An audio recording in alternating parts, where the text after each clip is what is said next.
Hello, everyone, and welcome to Rob Has a Podcast.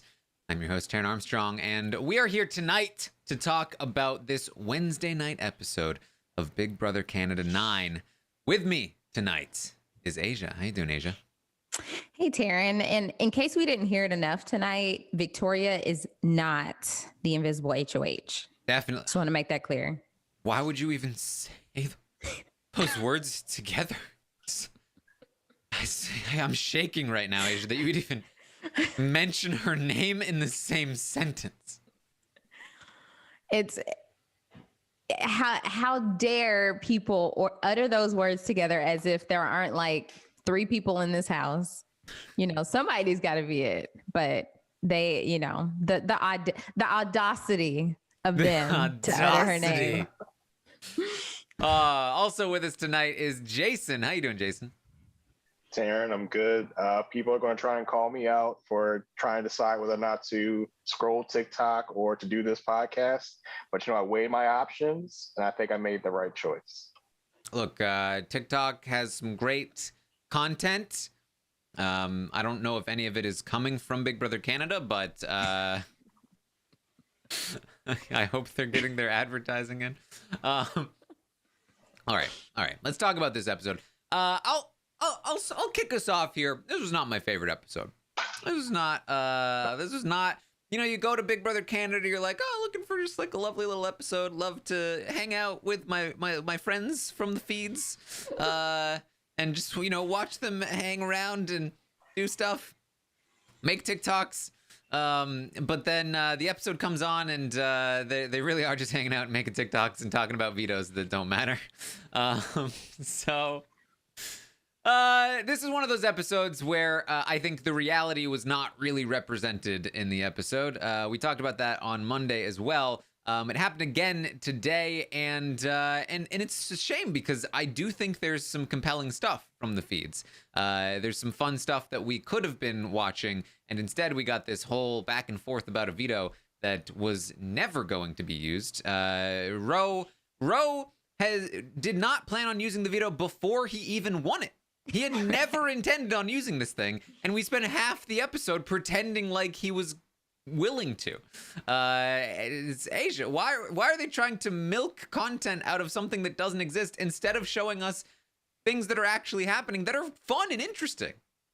They just want to build this story, and they were like, the only thing that makes sense is to, like, we know Ro won it, so let's try to shape this around the fact that he may or may not use it. Let's try to get Austin and Brayden content to try to pitch that to him to use it and for them to think he's going to use it. And so then there's drama when he doesn't use it. And, that's all we're going to get tomorrow is them not being happy that he didn't use it, even though you have all this other stuff going on. It's like if the story doesn't, it's as if the story doesn't line up with like who's on the block and who won the veto, they don't want anything to do with it.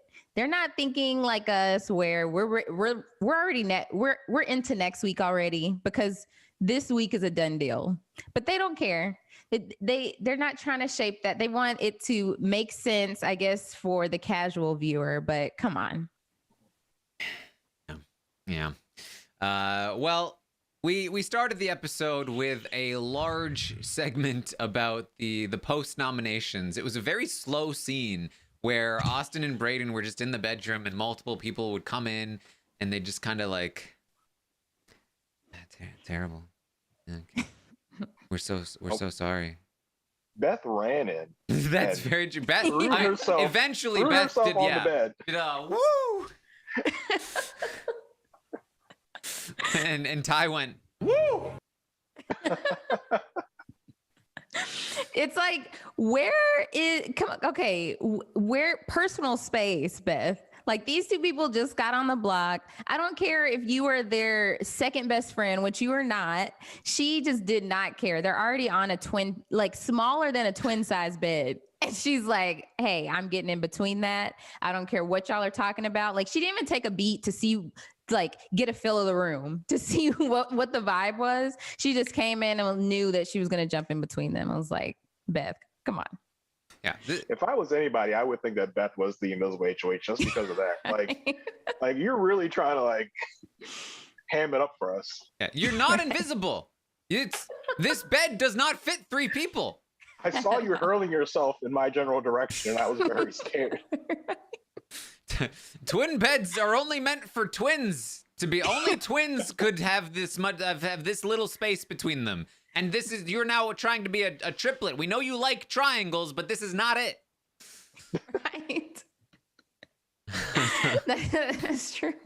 She's so used to the triangle. She thought it was Ty and Jed in the bed, and then by the time she opened her eyes when she landed, she's like, "Oh shoot, this is Austin and Brayden." I had no idea.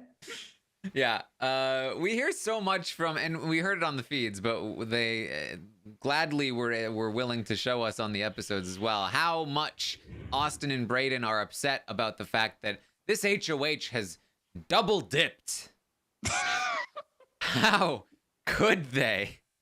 How could they put us on slop and the block? That double dipping. It's atrocious. Only a monster would do this to us. Bad karma, guys. It's as if they forgot that like Kiefer is also on the block. I mean, not on the block, on slop. Like that's like such a non-factor. They just want to focus on they're on the block, they're on slop. It couldn't be any worse. I'm like, come on, you don't even have to sleep in a terrible bed. You don't have to sleep on the floor. It's just slop. Balls. Yeah. This is the easiest have not like the show has ever had. Because they get to sleep in their normal place. All they have to do is eat some slop. And look, I get it. That's annoying. But every house guest in the history of the show has had to do it, except for a few people that got eliminated early, right? In fact, in some ways, you should be glad that you've lasted long enough to have had slop a couple of times. Yeah, no cold shower. Like, they're fine. They're fine. No problems here. But I guess they feel like there's been some double dip. Double dipping is like when you dip something in something and then you take a bite and then you dip again, right? Mm-hmm. Yeah. Put your saliva on that dip. So do they feel like Vic has now contaminated the house with her saliva? Is that what's going on? They're like, you already touched me by putting me on slop. You already laid your hands on me. You can't come back. You can't touch me again at all. But that's why I also said don't touch me. Right? Yeah. Don't touch me. Don't touch me. No. I've been double dipped. I don't want to be triple dipped. Contagious. Get your spit hands off of me. Right? Well, Ty is gonna join them, and they feel like Ty is acting like he's acting guilty. He's acting real guilty. He's acting like he knows he's done something wrong. Poor Ty, who is literally just sitting there like, "Hey guys, this sucks. Sorry." Yeah. Like same as everyone else. I really felt for Ty because Ty is like me. When I know that there's an accusation going around, I know I didn't do it. I can't help but smile and like laugh. It's just like an auto response. Like I can't help it, and I look guilty the whole time. Yeah. Yeah, it's crazy because it's not like they're not thinking like, okay, I'm in Ty's shoes. Okay, if they really think it's Ty, okay, let me put myself in his shoes. If he were the invisible HOH, wouldn't he be acting like more defensive when I say, oh, I think, people are saying it's you? Because when people tell him, he's just like, oh yeah, I've been hearing that too. Yeah. He couldn't, obviously to us, he appears innocent, but I'm like, a guilty person would be trying to defend themselves and explain why. Have a motive for why they didn't win it, but they just want to believe it's him because he's in such a great mood, like he is all the time. Yeah, Scott in the chat says he's got the Kevin Martin problem where people just think he's shady and don't believe him because he's just this like chill dude who's like not super emotional about everything. He's just kind of like he's just hanging out. He doesn't wear his emotions on his sleeve. He's not super easy to read, and thus can't trust him. And he's like, my life is fine, Yeah. Good. How are you guys? Not yeah. good. Okay. I don't want to make a mountain out of a molehill. Yeah.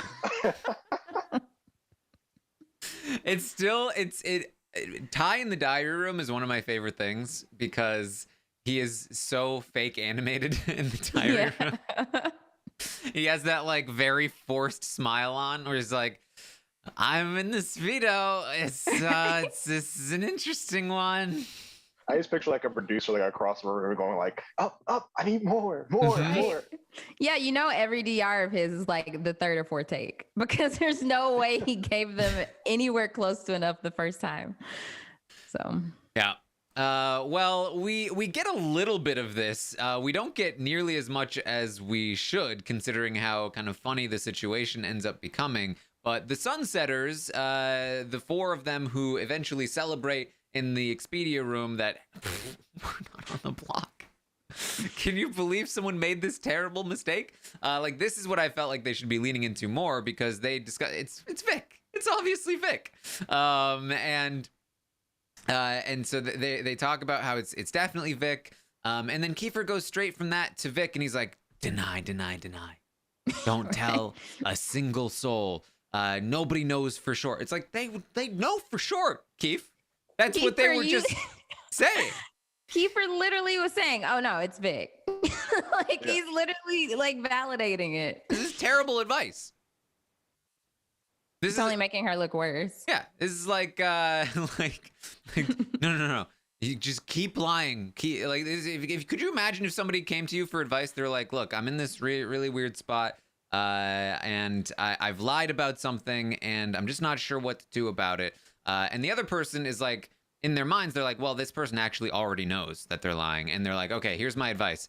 Just keep lying. Just keep denying it. Just never admit. I didn't know for sure you're lying. I told them you were lying, but just keep denying. Yeah, it's not great advice. Not great advice. But it's what she's going to do. I think it's what she would have done anyway, to be quite honest. So this is when Austin and Brayden are like, Vic, everyone's saying it's you. Oh my God. I swore on everything. Everything. It was not me. Why? Why would that even happen? I just don't even understand. Guys, I'm shaking right now. It was obviously, it couldn't have been me. I mean, could you see it right now on my face? And it's I mean, in that situation, you want a reaction between like Ty and what Vic did. Like, you want to just kind of bring it in the middle and be like, I don't know why people are saying that. Why would I do that when you guys are my top two? Blah blah blah. And you don't want to get to all the hysterics about like, I don't want to hear you breathing in your response to me. Exactly. I don't want to hear your breaths. There's no reason for her to be nervous, right? Exactly. That's what I got from the earlier, like right after the noms when she came in the room and she was all like flabbergasted. Like she was, so why do you think they put you up? Is it because you're a duo, or do you think they're trying to come after you? And like waited for an answer, and you could see Brayden's looking at her like, it's like that meme of the lady like looking up. Like, what are you doing? Why are you asking? We don't know. We just got put on the block. We heard the same explanation you just heard. So why are you asking us? It's just like over the top. But in Victoria's head, she deserves an Oscar. Yes. I mean, in her head, she's working with every single person in the house, as she says later on. When in reality, her only ally is Kiefer. So, you know. But yeah, it's just like this is the surefire way of seeing that. So like most people in this position, if their allies, supposed allies, say, "Hey," like if Beth and Jed went to Ty, or even if they went to Kiefer, let's say Kiefer was a suspect, and they were, "Hey, people are saying it's you," the response would have been, "Idiots! They really think we're not that close? Wow, we're doing a great job." They wouldn't be. People are saying it's me. What do you mean? No, it's not. Come on, guys, you know it's not me.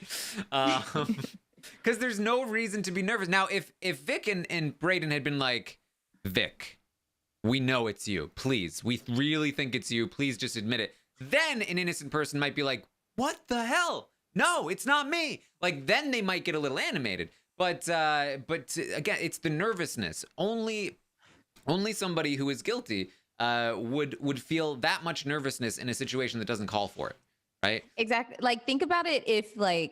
If I were in the house, I would think, okay, I don't know this person that well, so let me see how they lie. So let me just say they took something that I know for a fact they didn't. I would just go up to Victoria and be like, hey, Ty said you took his shirt out of his like suitcase. Did you take it? And then you would see her reaction, not, oh, why would he think I took it? Like, there's no he couldn't possibly think that I took his shirt. There's no way. So they need to learn each other. So I mean, Oscar-worthy performance, of course. Then we're gonna get some more Oscar-worthy performances as they film TikToks of themselves. And I couldn't believe this because they pull them into the diary room and they're like, hey, we've got questions asked of you from fans. I was like, oh, this might actually be interesting. Like they've done this before on Big Brother. Answering questions from fans might be a little fillery, but hey, we might get some like interesting answers or some funny answers. Maybe they even ask like a strategic question. That could be fun. Never that. They somehow took that and made it so much worse than it could have possibly been. Like like the format of them in the diary room reading and answering a question would have been so much more entertaining. Them being like, hey guys, here's my answer to your question. Like trying to be entertaining is so much more boring. It wasn't even fun in like a cringy way. It was just boring. When they asked Beth who was a better kisser, I immediately thought to myself, why don't you ask Brayden? He's kissed both of them. No, that was actually by far the best part, just because of how Jed and Ty reacted. Yeah. But really, there's nothing here. We didn't even hear half of the answers to the questions, and it was just people putting on a TikTok persona, which is we know these people, so it's just very fake and boring. Like I'm someone who frequents TikTok. Like I know my limits. Like I know if I get on TikTok, there's going to be a solid 30 minutes that just disappears from my timeline because I get so sucked in, because my For You page is just, it's on and popping. But if I were to come across one of their TikToks, automatic go to next. Like there was nothing appealing. Like even if I see, oh, that's Ty from Big Brother no. And I love Ty. It's just like the presentation was off. I don't care if it's 15 seconds. I don't have 15 seconds to waste. I'm on to the next one because I could spend a minute on that one if it's prime content. But it's like, what? Like they could be doing so much with TikTok. Like the possibilities are endless. And like you said, Taran, they could have given us some good questions. Don't show the house guests. We don't need that. Like, okay, it was worth it seeing Jed and Ty's reactions, but give us some juicy, like, who would you go final two with and why? You know, even them just answering that, sitting in the diary room. Okay, I know I'm about to get an honest answer, so I'm going to listen. I'm going to watch because I'm interested. Guarantee you, if they did live DR style TikTok questionnaires with the house guests in the format of like a Big Brother Over the Top, where they have them answer regular questions of like, who are your closest allies? What's your game plan? Who's your final two? Like what, even if they're just the most dry strategic questions, but you don't have to be limited to that. You can also ask things like, who's a better kisser? Right. If you had them answer questions like that in the live diary room format, all of the audience would pay attention. All of the audience, you know, at the very least, like, you know, I would be reporting on the TikToks, right? Like people would be watching the TikToks. People would be reporting on the TikToks. It would be constant news of people paying attention to the TikToks. You could have that. You could release that regularly. It's very easy to do. They're already in the diary room. They're already answering questions, talking. Free idea, guys. It's Taran, very simple. Not wacky. That's not wacky or zany or, you know, any of the stuff. We can't put on fun costumes. We can't impersonate. We can't do any of the fun stuff that the kids love nowadays. Yeah. on the TikTok. Yeah, they know, they're well aware, Taran, that you do these updates every single day. That is the perfect spot to have a quick 5-minute TikTok update. Literally. Genuinely, I would have a TikTok portion of the update where I'm like, oh, and here's the thing. Beth on TikTok said X. And the integration is endless. We would be talking about TikToks all season long, and not just when we're making fun of the dumb segment on the episode. Guys, charge them for this. Get into that TikTok money. Victoria, maybe they tried to ask Victoria some serious questions about her being HOH, and she said, "Me? HOH? I'm not HOH. Why would you say that?" Victoria, we're in the dining room. There's no one else around. You can answer your questions for real. Like, no, not me. Oh man. All right. Well, that was the TikToks. We then got the veto draw. We got Vic, who but drew her own name out of the bag in the diary room in secret. She draws her own.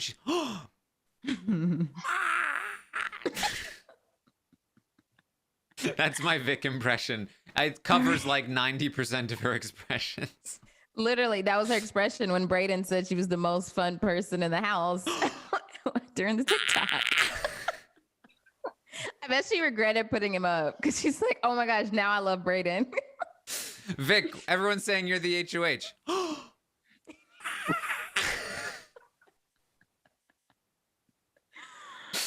Oh man, I did end up glossing over the Jed and Ty reaction to the Beth question, which is that when she says that Jed is the better kisser, he flips his entire like mic situation off and starts running around because here's the facts here. They've actually had this conversation before on the feeds. And this was a long time ago when she was more into Ty. And she said that Ty was the better kisser at that point. And Jed was like, whoa. The kiss that we have done does not count. There was only the hot tub kiss at that point. And it was like, no, that was a very fast kiss. I was like leaning in. We butted teeth. It was not a good, that is not representative of me as a kisser. This is a false start. You're going to have to reevaluate later. So this was meaningful to him that Beth said that Jed was the better kisser. He had to get his official submission in before she made a decision. Yes. Right? His ego is on the line. And then, of course, she says, but I'd go back to Ty. And he did, which was such a tell, right? Like, she moved on to Jed when Ty wasn't as interested.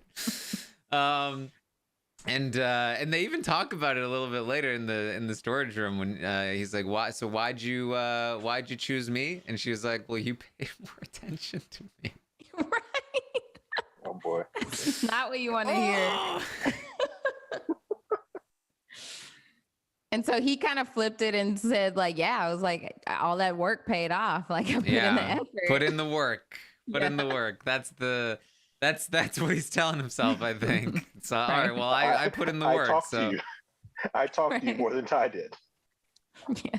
She was like, and we're on the same page from a game perspective. So like, oh, okay. I paid more attention and it was for game reasons. Is that what you're telling me? All right. So Vic, Ty, and Ro are picked to play in the veto, and we get a segment with Ro where he says, yeah, he'd love to use the veto. Which, sure, he would have loved to use the veto, but didn't plan to, is the end of that sentence. Right. Never planned to, told multiple people, yeah, I've got to tell Austin and Brayden that I'm willing to, but definitely not gonna use that thing. But he did want to win it to prevent himself from going up on the block. And so we get the conversation between him and Austin. And I mean, you can tell in this conversation that he has no intention of using it. You can tell that he's very clearly lying because they're like, bro, you would use it on us, right? And he's like, yeah.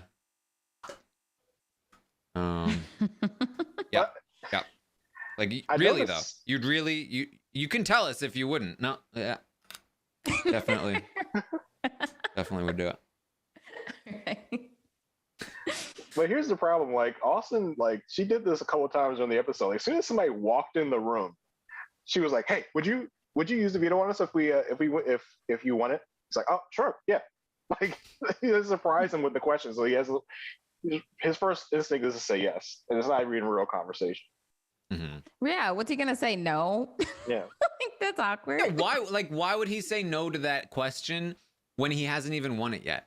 Exactly. And have to explain to her, like, yeah, actually. Because if he doesn't win it, then he never has to explain it to her. And then if he does go up on the block for having not won the veto, because she won the veto, now she knows that he wouldn't have used the veto, and she has no incentive to do anything to try and help him or keep him off the block or anything like that. Granted, I'm not defending the decision.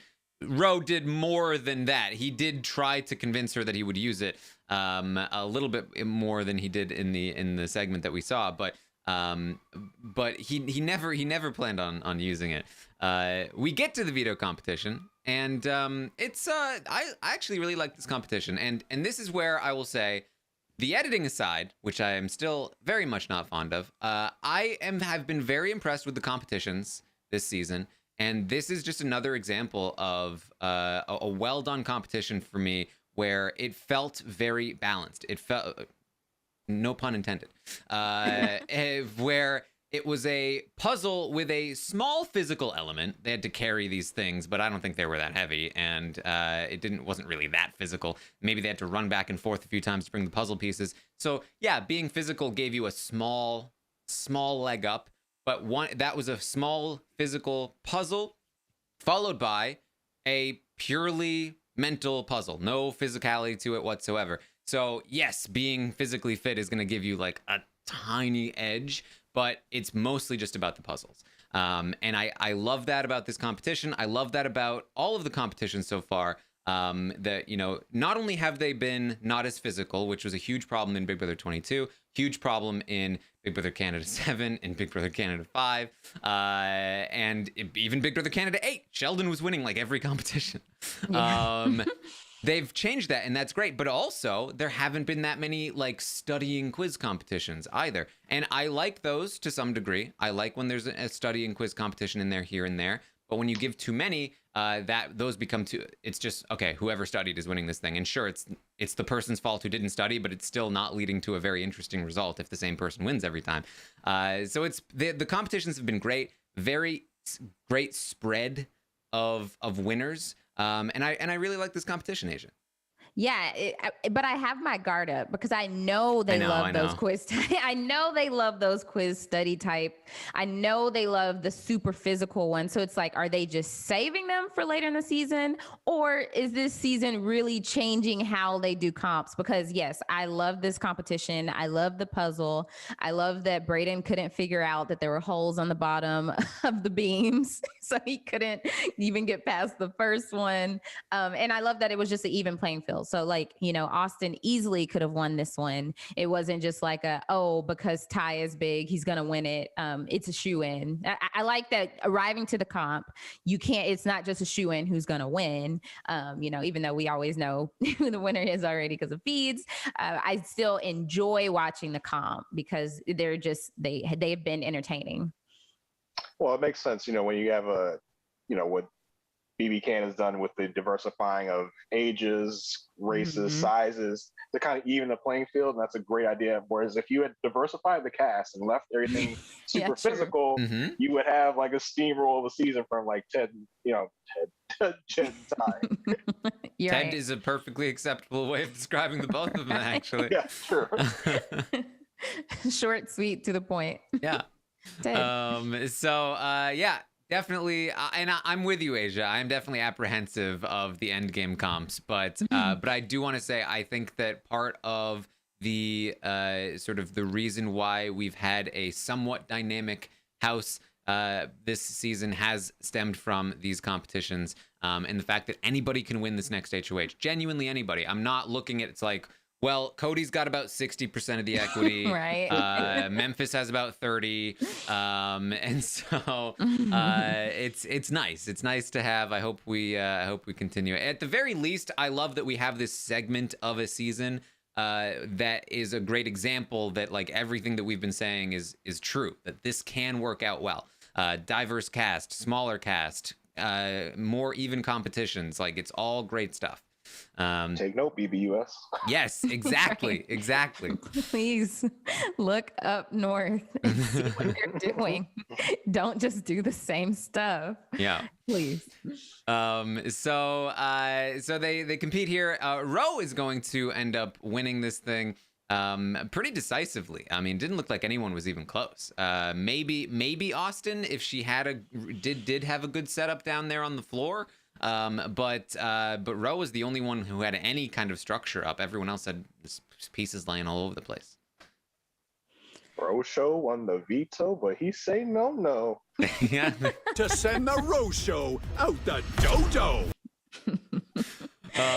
Yeah. He is making sure that doesn't happen. I will say, like, I would love to see a Roe HOH next week, but I'm happy with anybody except for Victoria and Kiefer. Mm-hmm. So they have been thriving in these new types of comps. So I'm a little concerned in the fact that, Victoria can play again. But one thing that did confuse me during this veto was that like Victoria clearly did not want to win. But she finished like she was across the beam with all her puzzle pieces and people were still working on the base. So I'm like, was she just trying to like, okay, I'm gonna do this part fast and then I'm gonna struggle with the puzzle? Or was she truly throwing it and she could have like blown them out of the water? I think she, because when she was talking to the cameras about like, you're gonna win it, not me. I can't win this one. And then she was like, or should I? Right. Like I think that she probably tried to win. Right. Which I think she's gonna try to win pretty much everything. And we'll see where that takes her. It's definitely not gone unnoticed by the other house guests that she did well in this competition. That I mean, as we've talked about, the episodes haven't really shown it, but everybody except for Austin, Brayden, and Roe know that Vic is the HOH at this point in the game. And so they all know that she won that competition. So they're all looking at her like, Right. she's winning a lot of things. Right. She's doing well. All right. So does Roe score points with anyone in the house by not using this veto? I mean, you would have to think he wouldn't use it because he would piss off every other house guest besides Austin and Brady. Yes, absolutely. He does score points with everyone by not using this veto. He then immediately throws those points away, but that's that's another story. In true Roe fashion. Yeah. In the meantime, Roe has won the veto, and I want to give a shout out to my parents for creating this absolute champion. It's a champion. It's champion Roe. I loved that Brayden called him Veto Poppy. I was Veto like, Poppy. Okay, we've had Poutine Poppy, now we got Veto Poppy. Love it. So here's where again the episode pretended like Roe was not just gonna not use the veto. They pretended like he was contemplating using the veto, and so in order to make it seem like this is a struggle and that there might be a chance, they've got Vic as kind of their mastermind stand-in, where she is going to step in and make sure that Roe does not use the veto, even though he really wants to.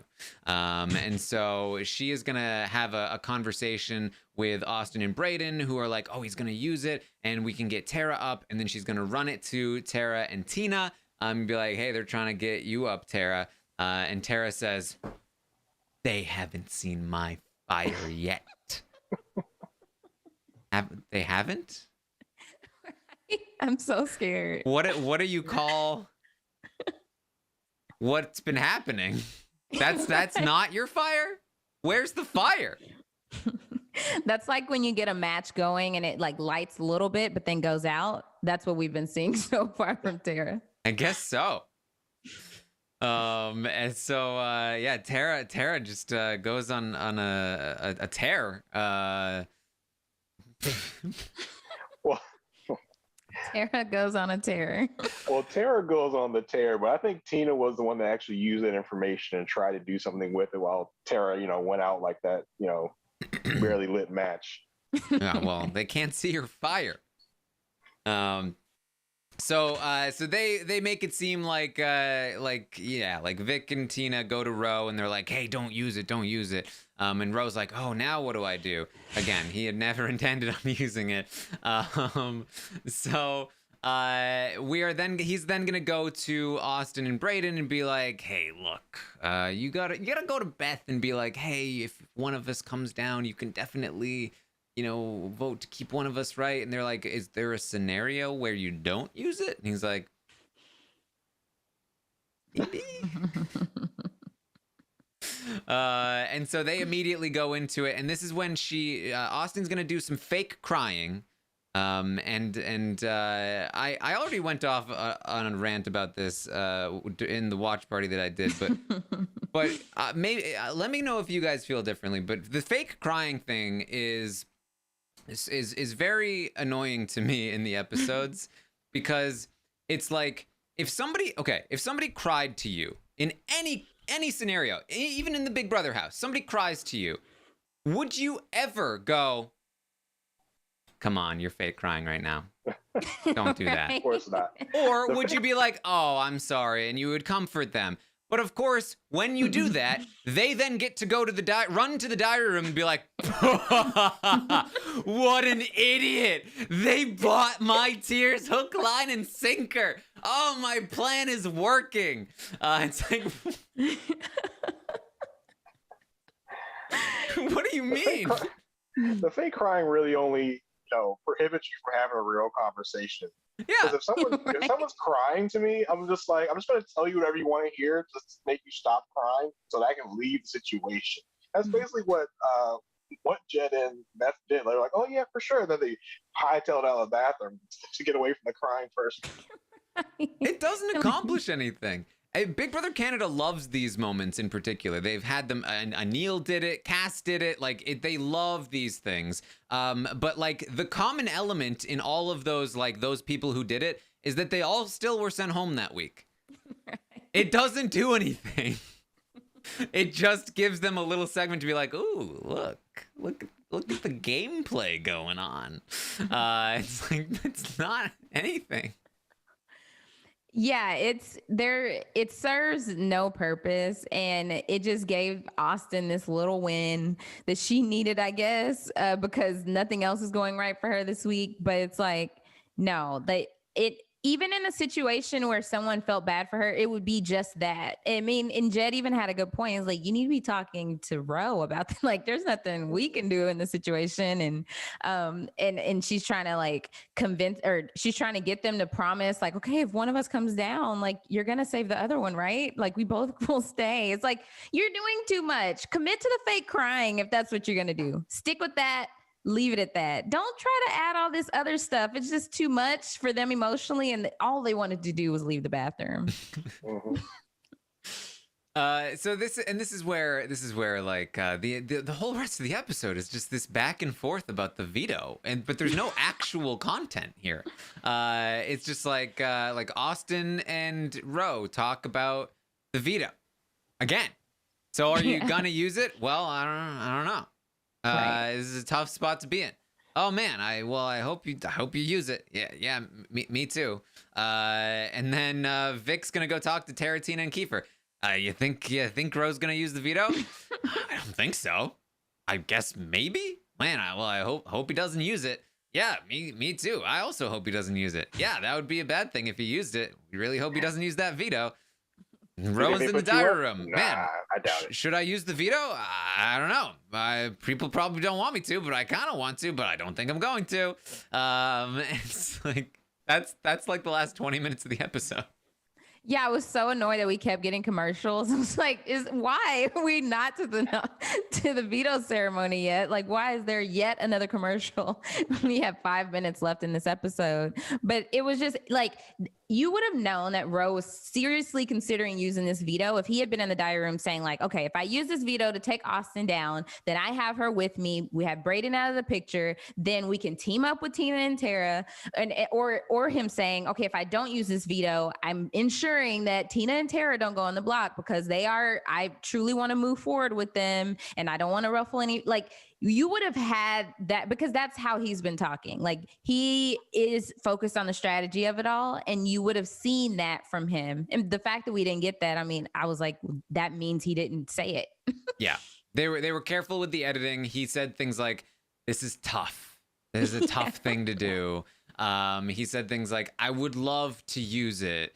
He never said like, I don't know what I'm going to do. I'm unsure what I should do. Never even that. They really had to cut around to make it seem like he was contemplating it. But it really is. It's like, so this 20 minutes of episode was focused around, will he or won't he use this veto? And then of course, veto ceremony happens.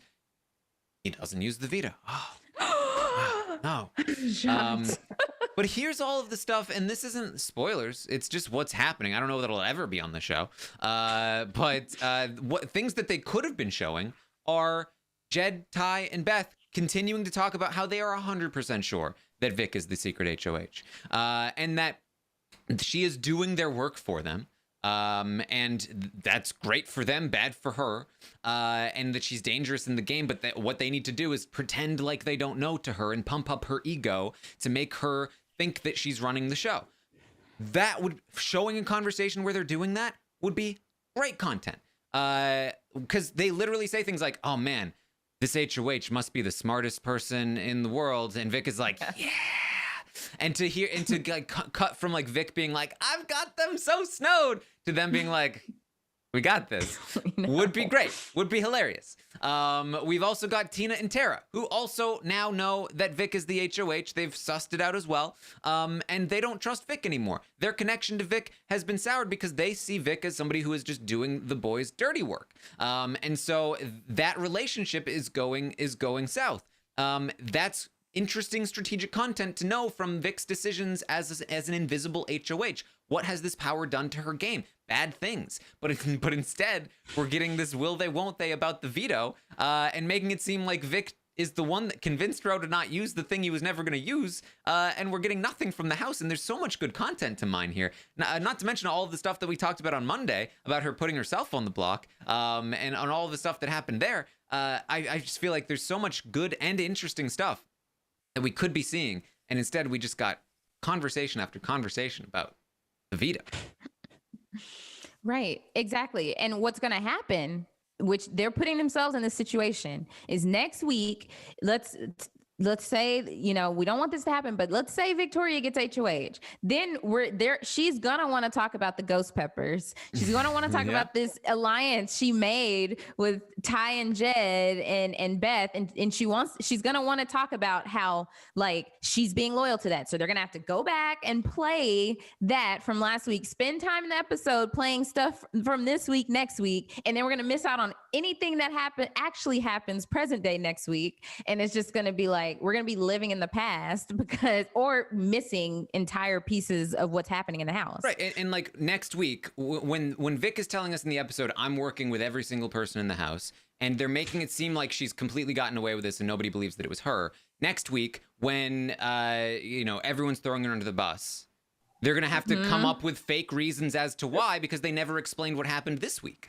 And then those fake reasons will mask other things. And this is how this happens. This is how Big Brother Canada 6 happens. Well, next week when someone else wins the veto and Vic explains that I kept you safe last week, you won't believe this, Right. but I was the HOH. At that point, they're going to have to turn to the actors and go, oh, no, you were the HOH. Oh my gosh. You are such a great actress and the best Big Brother player ever. Of all time. Right. Of all time. Of all time.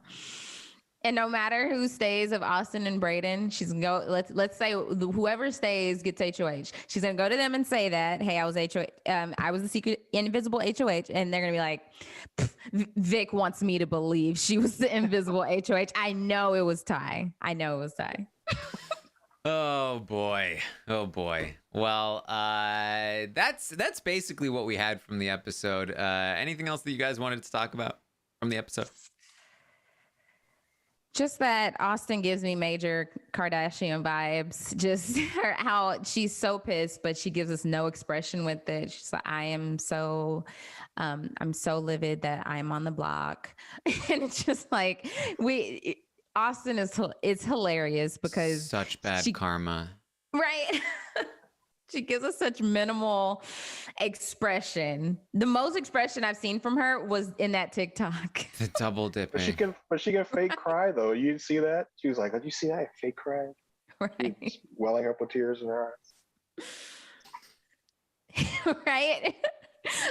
When you're crying, yeah, Taran and Jason, when you're crying, are you wiping your tears with just your index fingers? Are those getting those tears? Yeah, that's exactly. This is me. I'm I actually crying right now.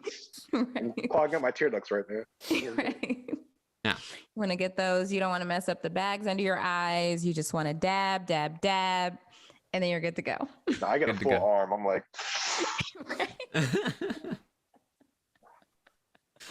All right. Well, that's what we have from the episode. So we will get into some spoilers and talk through what's been happening on the feeds. There's actually been some interesting stuff over the last couple of days. So you should stay tuned and we'll talk about it and we'll have some fun. So here we go. The Office of Civil Defense has issued the following message. This is a spoiler. Warning. A spoiler. Warning means that an actual Spoiler. against this country has been detected and that protective action should be taken. Oh man, what a dance I just did. Whew. The invisible dance. Yes. Just pretend that you didn't listen to Monday's recap where I definitely didn't talk about that idea. All right. We are here to talk spoilers. We're going to talk about what's been happening here. Obviously, Ro did not use the veto.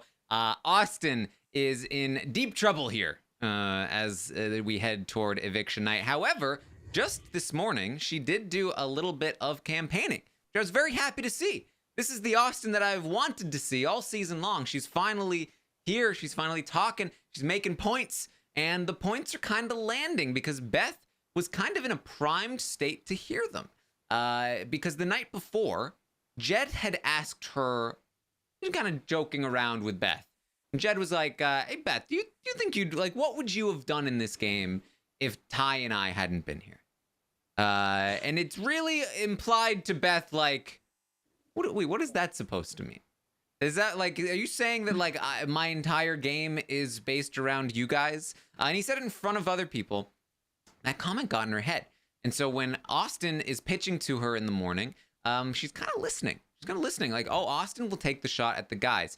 She goes and she talks to the cameras on her own. And she says, I have to stop playing for these boys and start playing for myself.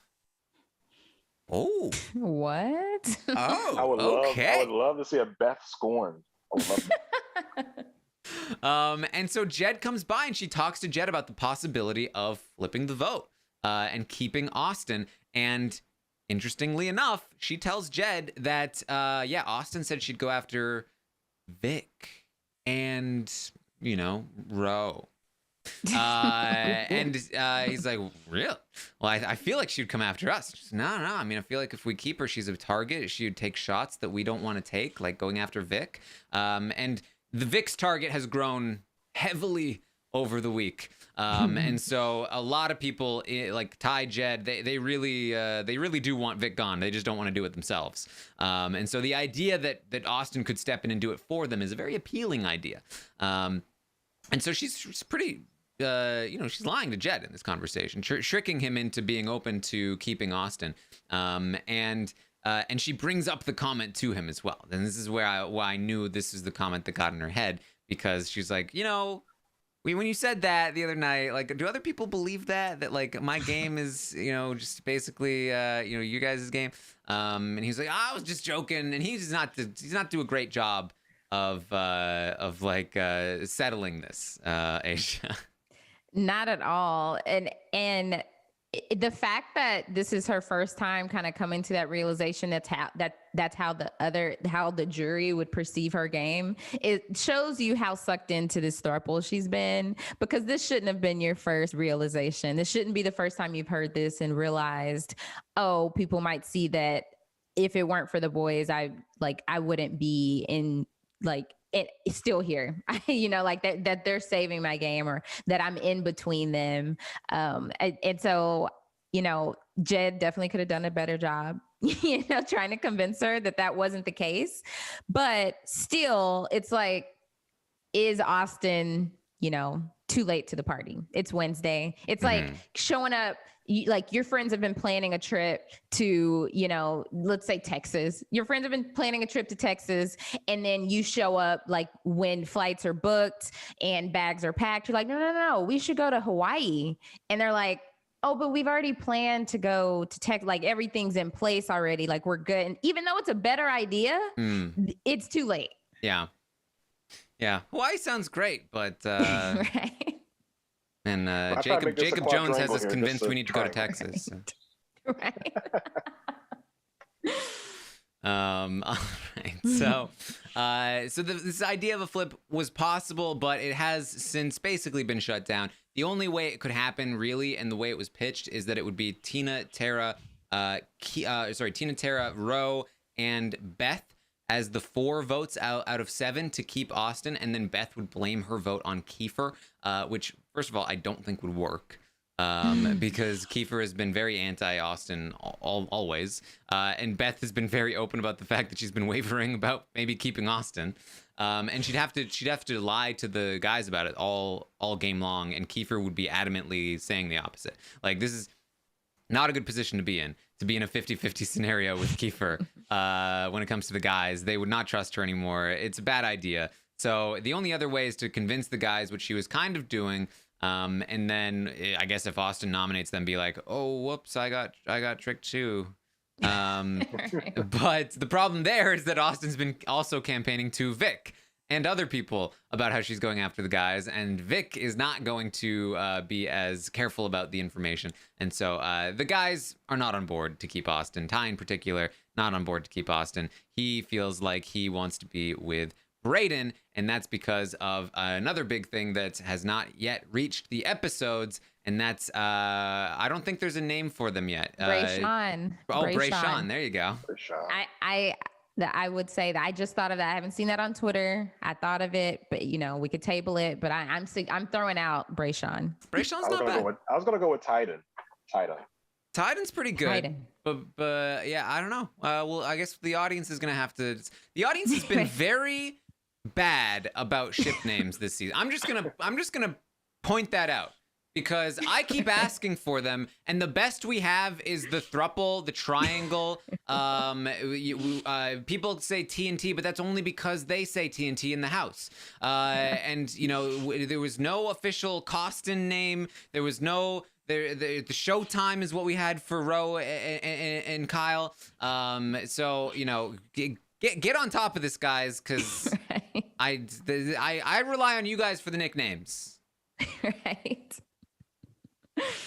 That's so true. Yeah. Why were we calling Kyle and Ro Showtime? That's not something we would have done. So Brayden and Ty have I don't know, neck kissed. I don't know what the proper terminology is for having your neck kissed and or kissing a neck. We're gone 24% of the way. 20. Yes. Okay. There it is. I'm so glad we have percentages. They've gone about 24%.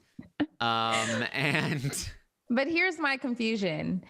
When Austin said, like, okay, was it a kiss? And he says more. Is neck kissing more than a normal kiss? And is it more if you're like behind them, like doing that? Like, I don't. Because I think it's both. I think that neck kissing could be more, but it could also be less. Because if you haven't actually done an actual kiss yet, then the neck kiss is a little more playful than it is like neck kissing, you know? But if you have already been real kissing and you go down to the neck, now it's more. Now you're getting higher in the percentages, right? Yeah. So the behind the back neck kissing is more of a kind of a, entree into things, not really a process. Yeah, because it's weird too, because to think about the logistics, you would think that Ty would be big spoon. If they were doing big spoon, little spoon, you would automatically assume Ty was the big spoon. But in order for neck kissing to happen, if Brayden was the one to do to give the neck kiss, then he would have been big spoon. Yeah, Ty and Jed, they like being little spoon. I believe Jed has requested little spoon position with Beth because sometimes doesn't like smelling her hair. It's not always the nicest.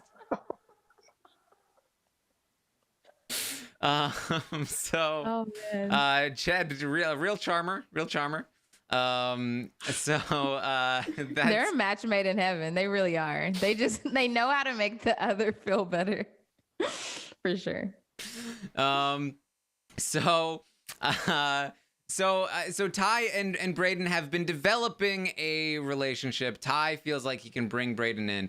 And so kind of the idea for Ty, Jed, and Beth right now is get rid of the bigger threats, keep the smaller ones. And so that means bring Tina and Brayden toward the end of the game, take out people like Vic and Kiefer, after Ro, of course, and Tara.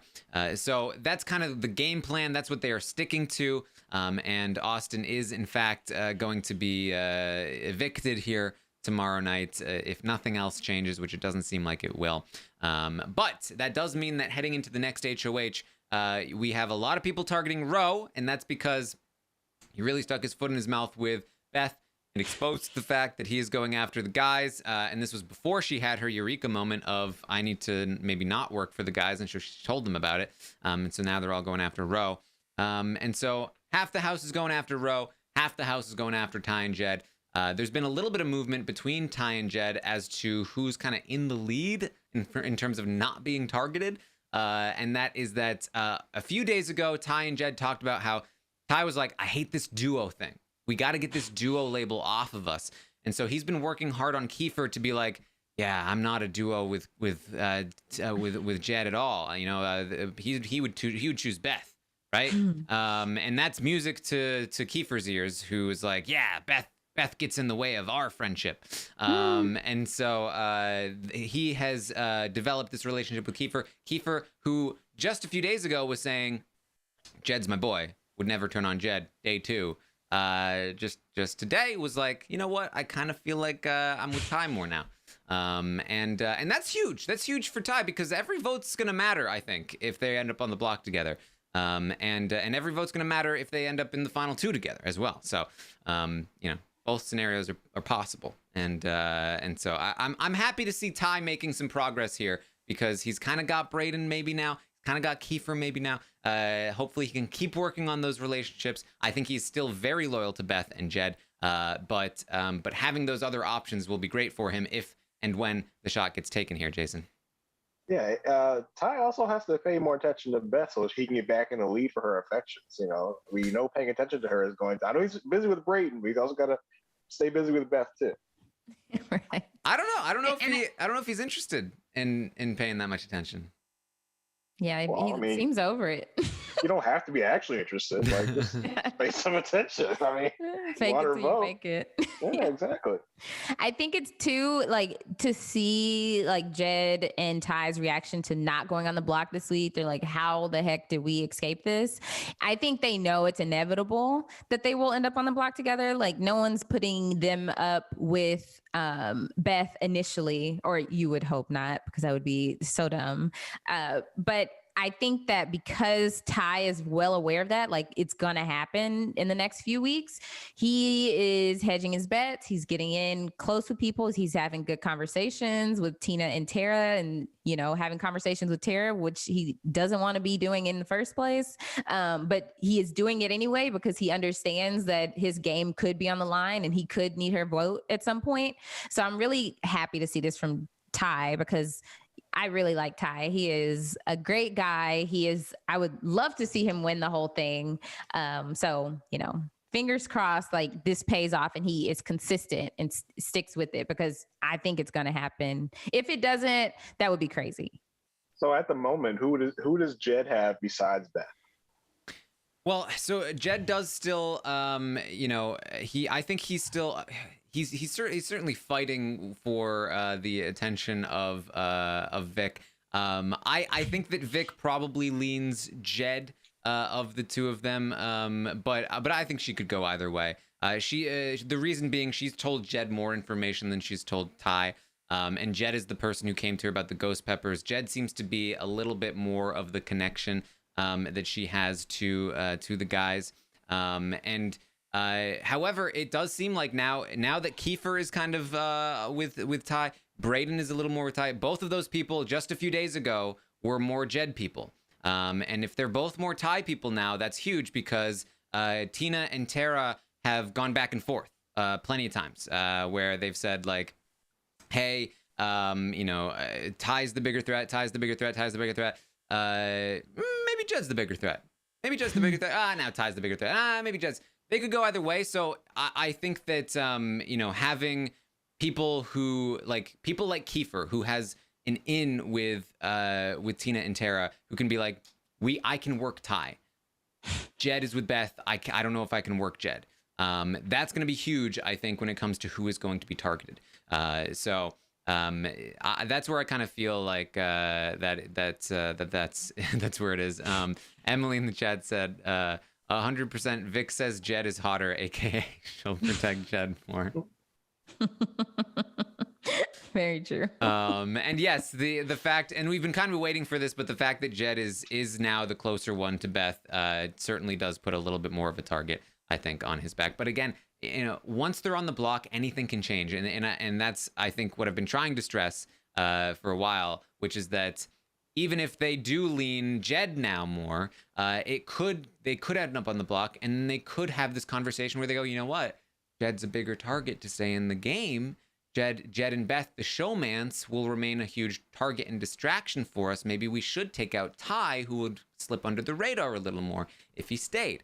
So there are always going to be arguments back and forth. I don't think there's any way to tell for sure who's going to stay. Apart from the fact that I do think Jed tends to be a little more capable in the competitions, at least from what we've seen so far. So I'd put money more on him winning himself off the block than Ty. But even in that, you never really know. So... It's funny that Chad is like going back and forth between who's hotter, Ty or Jed, and the consensus seems to be that Ty is hotter. And I think they're both very handsome. Yeah. And so then it comes down to the personalities, and Ty's raspy voice, and Ty is just a sweetheart, and Jed sometimes he doesn't have that softness that Ty has that can make you feel a little bit more comfortable. So it's all a matter of preference. They're both very handsome. So yeah. We don't have to choose. Beth doesn't have to choose, so we don't have to choose. Right.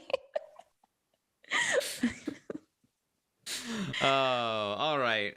Anything else we should talk about here tonight? What do we think is going to happen? Who do we have predictions for who's going to win this HOH? Who's going to be on the block? Any predictions here, Jason? I would love to see Roe win. I think that's going to sow a lot more chaos into the house. Try and pick Roe back up from where he's been, which is on the bottom. Yeah, that is the thing where it's like, I want to see the Jed versus Ty on the block, because I think that would be very interesting, and I'm very curious to see where it lands. I'd be very curious to see what it does to the house dynamic. But I also don't want. I like Jed and Ty. I don't want them necessarily to go on the block. I certainly wouldn't want to lose Ty. But I think that's kind of where I have to go. If we do just get to it's Roe versus Brayden on the block, Roe's going home next week. That's going to be kind of a lame duck of a week, I think. So could you see a scenario where Jed and Ty get put on the block next week? One of them wins veto, and they try and convince people to put up Beth as the replacement nominee, and they try and throw Beth under the bus. See, that would be interesting. Bros for life. Yeah, if Beth goes up, and now it's like Jed versus Beth, or even Ty versus Beth, And now, because I think Ty would definitely choose Jed, and then Jed would have to campaign against Beth. Or if it's Ty versus Beth, and I think there's definitely a chance that Jed might pick Beth over Ty, and that would be interesting. And I don't know if that would work, if it would do anything. If anything, that might just put a bigger target on Beth over Ty at that point. But still, so I think there's a lot to be mined there. I feel like we've been really mining the oddballers, and there's nothing good left. It's time to start breaking apart the other side. Ready to see a Sunsetters Civil War? Yes, exactly. But who knows? Who knows? I would say that the Sunsetters do have the numbers advantage. They have Ty, Jed, Beth, Kiefer, and Vic all competing. And that's huge, especially because Kiefer and Vic have proven to be very good competitors, whereas on the other side, only Ro has won anything.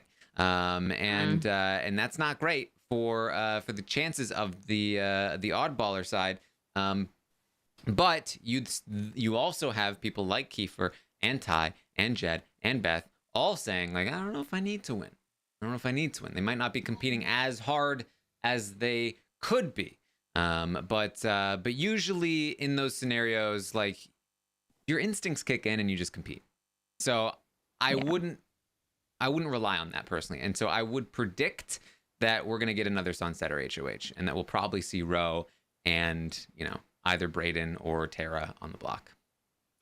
Yeah, I think because we can never have nice things, we might end up with a Tara HOH, and then it's going to be almost comical to try to see her try to explain why she's putting both guys on the block when she's tried to talk herself out of it.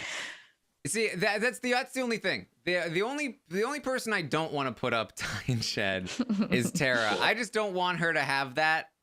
I do think a Tara HOH would be entertaining in how messy it is. I will give it that. But I'd rather it be like I'd rather somebody else do the Ty and Jed noms. She can mess up a different one, and right. I just don't want her to have the satisfaction of like I've taken down these boys, like they're seeing my fire. Right. Would she be able to resist the temptation of putting them both up, knowing that she's been talked to? You think she'd get and be like, maybe I can't put them up, or do you think it would get to her and be like, I gotta put them up? I don't even know for sure that she has been talked to is the thing, and as I've talked about, like, those things in terms of game motivations, they don't tend to last very long. So I think she would just put them up. Yeah. All right.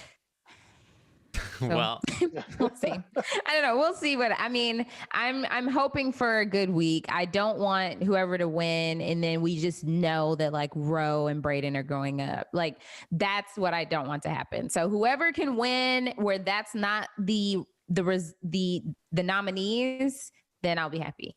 Yeah. All right. Well, that's about what we have for you tonight, talking about this Wednesday night episode of Big Brother Canada 9. I will be back tomorrow morning at 11 a.m. Eastern to update you on everything that happened today on the Big Brother Canada 9 live feeds. Plenty to talk about. We got into some of it here in the spoiler section, but there's plenty more to talk about tomorrow morning, about the direction that things are heading, the conversations that were happening. So make sure you tune in tomorrow morning. And then tomorrow night, we'll be live after the episode to recap what goes down on the eviction and maybe have a new HOH. Maybe. We'll see. We might be able to talk about it. But Thursday nights are always fun, so make sure you tune in then. I will also, of course, be on Twitch, twitch.tv/Taran Armstrong in the day to talk about stock watch picks. And then also during the episode with the watch party, so make sure you tune in there as well. And then Saturday, we've got another Circle UK podcast coming your way, so make sure you check that out as well. And that's what I got for you. Aysha, where can people find you? You can find me on Twitter at Aysha like Asia. So that's AYSHA like ASIA. I'll be, on here talking about Big Brother Canada from time to time. And then I'm also hosting a Married at First Sight RHAP up. So with Amy, every other week, we talk about what's happening on Married at First Sight. Jason, I know you watch. It's a crazy season. It's been an emotional roller coaster, to say the least. But yeah, this week we actually have on Mari, so that'll be really fun. So we're going to break down everything that's happened on last week's episode and this week's episode. And yeah, it's crazy. So yeah, definitely check it out if you've never seen a show like that. All right. And Jason, where can people find you? I'm on Twitter at JAYR1085. Actually, this weekend you can find me on Robin if you need a podcast talking about TV spinoffs. Nice. There you go. Well, thank you guys so much for joining me tonight. Thank you to the audience for hanging out with us. And just thank you to Big Brother Canada for the competitions. Not for the editing, but for the competitions. Thank you. And yes, we'll see you all next time.